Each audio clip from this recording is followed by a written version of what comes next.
E aí, pessoal, tudo bem? Beleza? Olha, hoje a gente começa a parte de eletrólise, né? Então, hoje eu quero passar os conceitos, as definições de eletrólise para vocês, certo? E a gente vê alguns tipos de eletrólise, tudo bem? Então, vamos começar aí. Vou compartilhar aqui a tela com vocês, tá? Para a gente entender melhor essa questão da eletrólise, certo? Então tá aí, gente. Eletrólise, né? O que é a eletrólise? Qual a definição?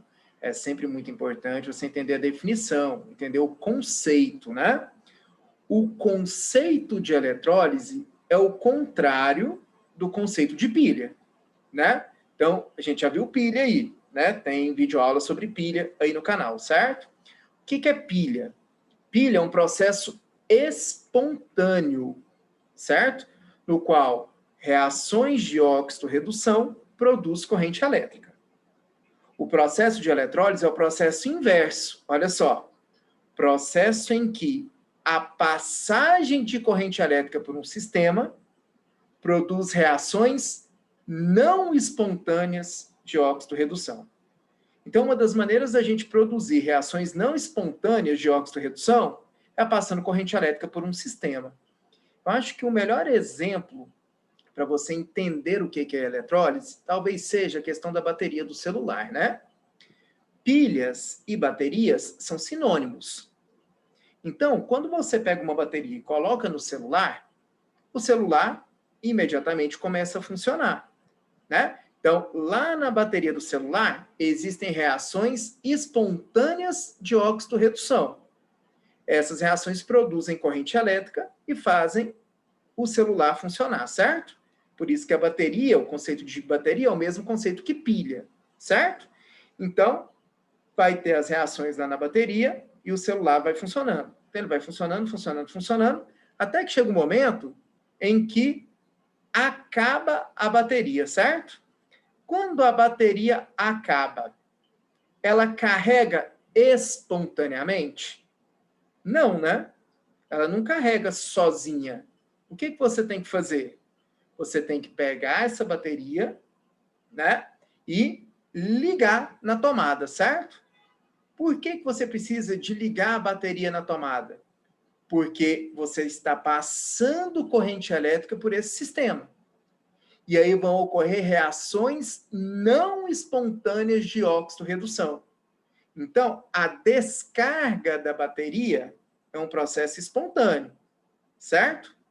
A carga da bateria, ela é um processo que não espontâneo, ela é um processo forçado, ela é um processo que vai ocorrer com a passagem da corrente elétrica por esse sistema, certo? Então, a descarga da bateria tem a ver com o processo da pilha, um processo espontâneo, concorda? A carga da bateria é um processo forçado, é um processo não espontâneo, é como se fosse um processo de eletrólise. Certo? Então, os conceitos de pilha e eletrólise são diferentes.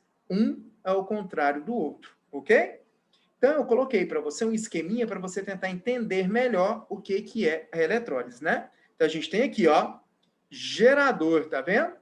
Então, nós estamos passando corrente elétrica pelo sistema, né?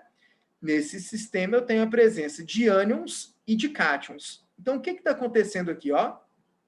Os ânions estão sendo atraídos pelo polo positivo da eletrólise. Ânion tem carga negativa, certo?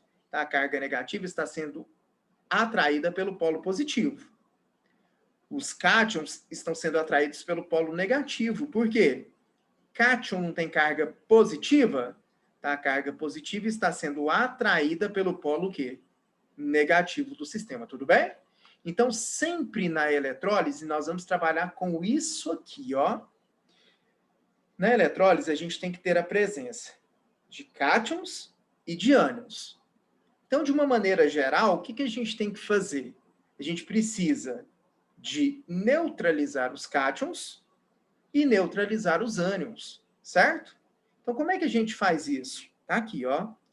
Cátions possuem carga positiva. Significa que eles estão com falta de elétrons.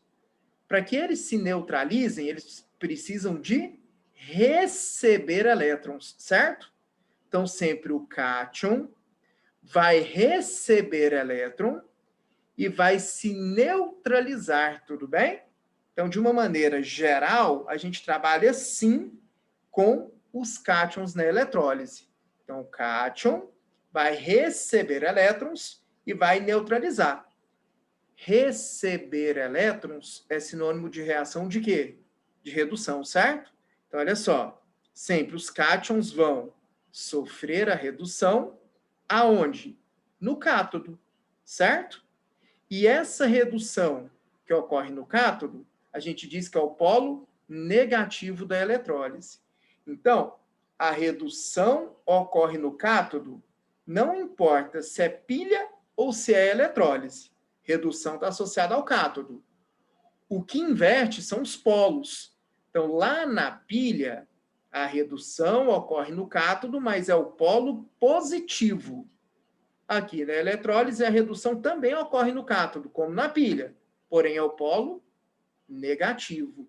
Então, o que inverte nessas características é só o polo, tudo bem? Em relação à pilha e eletrólise, ok? E o que acontece com o ânion, né? A gente precisa de neutralizar o ânion. O ânion tem carga negativa. Isso indica que ele está com excesso de elétrons. Para ele neutralizar, ele precisa de perder esses elétrons, não é? Então, o ânion, ele neutraliza liberando, perdendo, doando elétrons, tá vendo? Certo? Sempre o processo de doação, de perda de elétrons, a gente diz que é um processo de oxidação, certo? Então, o ânion sempre vai oxidar na eletrólise e sempre vai estar associado ao ânodo, igualzinho na pilha, essas características, tá vendo? O que muda é o polo. Lá na pilha, a oxidação ocorre no ânodo, que é o polo negativo. Aqui na eletrólise, a oxidação ocorre no ânodo, que é o polo positivo. Então, essas características são muito importantes de você lembrar sobre a eletrólise, né? Então, tá aqui uma célula eletrolítica, né? Uma célula, né? Um sistema relacionado à eletrólise, certo? Então, sempre o cátion vai receber elétron para neutralizar, é o processo de redução, que ocorre no cátodo, que é o polo negativo. O ânion, para neutralizar, ele precisa de liberar elétrons. É o processo de oxidação, que sempre ocorre no ânodo, que é o polo positivo. Ok? Existem dois tipos de eletrólise. Existe a eletrólise ígnea e existe a eletrólise aquosa. A eletrólise ígnea é a eletrólise que ocorre com uma substância fundida, ou seja, na ausência de água. Então, quando a gente pega um composto, aquece até que ele derreta, ou seja, até que ele sofra o processo de fusão. Tudo bem? Então, a eletrólise ígnea é na ausência de água, é com a substância no estado líquida, né? Com a substância após sofrer a fusão. Já a eletrólise aquosa, o próprio nome está falando. Ela ocorre na presença de água, né? Observação, na eletrólise aquosa deve-se levar em consideração a facilidade de descarga dos íons. Nessa nossa videoaula, eu vou falar sobre a eletrólise ígnea, ok? E videoaulas para frente, videoaulas futuras, eu vou falar da eletrólise aquosa, tudo bem? Então, vamos focar aqui na eletrólise ígnea. Eletrólise que ocorre com uma substância fundida, ausência de água, né? Então, tá aí, ó. Eu vou pegar como exemplo para vocês a eletrólise ígnea do NaCl, que é o cloreto de sódio, né? O sal de cozinha, que é um sal que a gente tem mais contato, ok? Então, olha só, pessoal, como é que a gente vai trabalhar as equações de uma eletrólise ígnea? Você tem que saber montar isso daqui, tudo bem? Então, tá aí, ó. Sempre a gente vai pegar o composto iônico na eletrólise ígnea e aquecê-lo, certo?